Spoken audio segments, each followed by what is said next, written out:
Salve nerds, galera, no vídeo de hoje, Shumatsu no Valkyrie, teorias, dúvidas e curiosidades. E no vídeo de hoje nós vamos falar sobre um spin-off. Pois é, a gente vai falar sobre um spin-off de Shumatsu no Valkyrie, que é Lubu Housden Rishouden. Eu acho que alguém já tinha me falado lá no ano passado sobre esse spin-off, mas eu realmente dei uma olhada e não achei tão interessante o primeiro capítulo, então deixei ele meio de lado.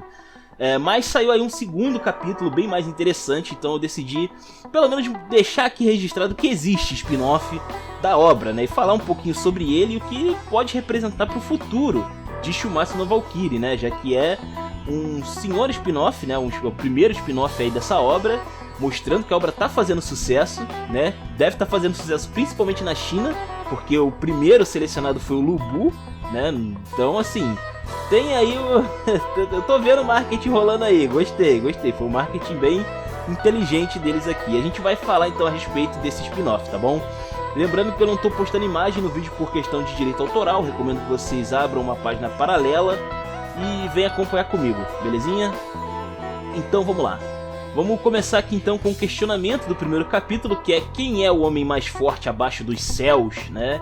E aí eles dão aqui alguns exemplos de quem poderia ser poderoso, o imperador, né? Talvez ali grandes guerreiros, né? Grandes generais também, como por exemplo o tal do, como é que fala aqui? Xiang Yu, que é um cara conhecido por ter a ferocidade de um deus. Tem o Yue Fei, que é um general que permaneceu invencível por 18 anos. Tem o general que nunca foi derrotado em combate, que é o Bai Qi, né? Tem outros caras que eles mencionam como o Wei King, Yang Dayan, mas nenhum deles é o mais forte abaixo dos céus.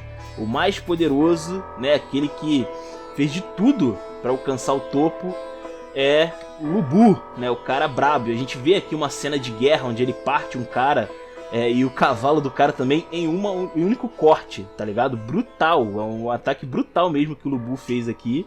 E, cara, mostrando aí poder, né, basicamente. E aqui é basicamente isso, ele é o mangá apresentando então o personagem. O que eu acho meio desnecessário, não achei tão legal assim, principalmente porque eles demoram muito pra apresentar um personagem que já foi apresentado na obra principal, tá ligado? Não tem porquê, sinceramente, mas enfim. E aí no segundo mangá a gente tem uma outra parada aqui, que é o seguinte: a gente já sabe que o Lubu é um cara poderoso e tal, né? Mas a gente também vê um outro lado dessa história. E aqui a gente tem um pouco da... o holofote é dividido entre o Lubu e o Shengong, que é aquele fanboy dele que fica seguindo ele, né? Que é o estrategista do exército dele. E ele fica ali então, ele tá correndo de uma armada que tá vindo loucamente pra cima. São aparentemente ali uns 30 mil homens, mais ou menos. E eles estão sendo liderados por um tal de Jiling. E essa armada é do imperador Yuan Shu, conhecido como o imperador do mundo do rei macaco, né? O mundo de Sengoku. Olha lá, loucura. Enfim, gostei da referência. Então eles estão avançando ali para a região de Shuzhou, acho que é Shuzhou, eu não sei como é que fala ZH em chinês, mas enfim. Acontece então que o Shengong está fugindo, né? Um amigo dele ali toma uma flechada ali, um companheiro de guerra toma uma flechada, mas ele consegue fugir ali com outro cara.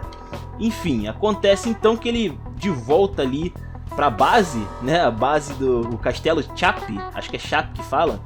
Ele tá ali pensando em um jeito de lidar com esse exército gigantesco que tá avançando. E quem aparece na frente dele pra ajudar é o Lubu. Pois é, e o Lubu tem uma ideia muito louca. Ele basicamente pede ali bola uma estratégia ali onde ele vai sozinho lutar contra os 30. Ele vai avançar de frente ali contra os 30 mil soldados. Bagulho doido, tá ligado? Bagulho muito doido. E assim, o Shengong fala: meu senhor, mas isso é impossível. Cara, na moral, quando o Lubu ouve a palavra impossível, ele fica muito pistola. Ele fica, como é que é? Você disse que é impossível pra mim?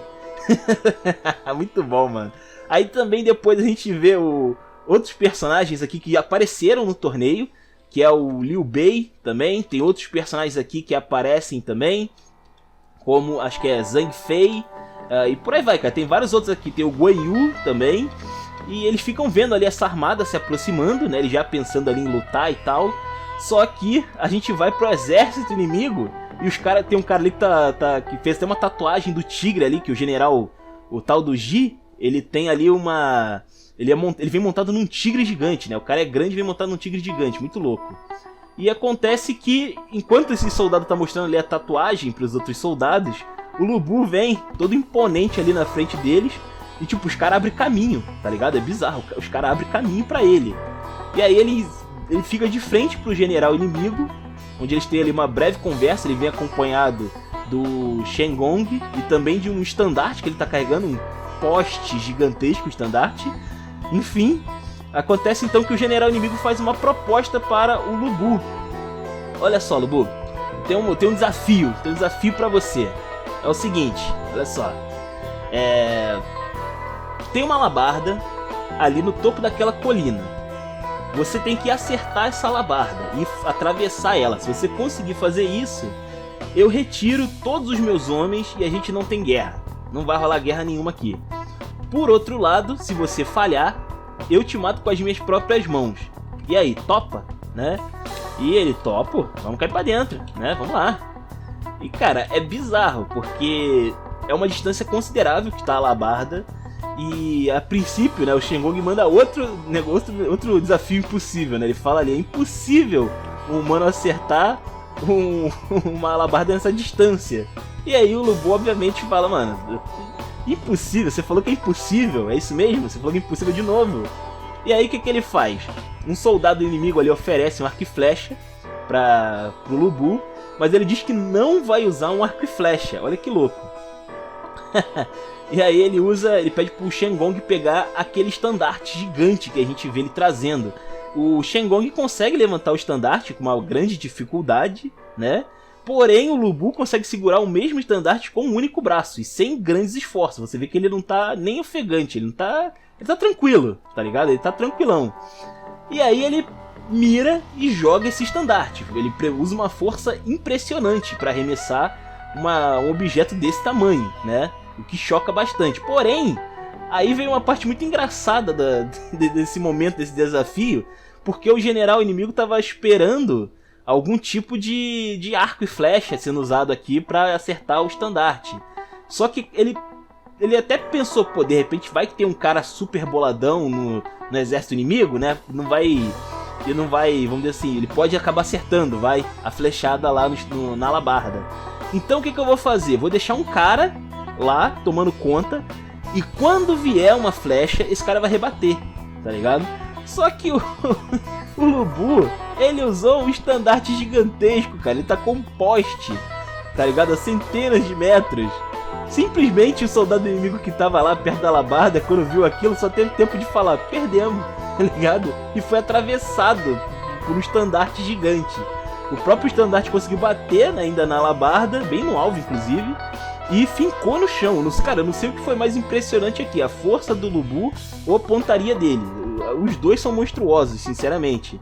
E assim, ele acabou com a guerra, tá ligado? E não é só porque ele conseguiu o feito, mas porque os próprios soldados, quando viram essa demonstração de força e de precisão, os caras perderam a vontade de lutar, tá ligado? Ah, eu vou pra casa, tá maluco?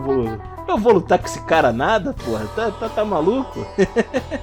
E o general inimigo acaba saindo, então, se retirando em desgraça. Bem curioso, cara, bem legal. Esse momento foi muito legal.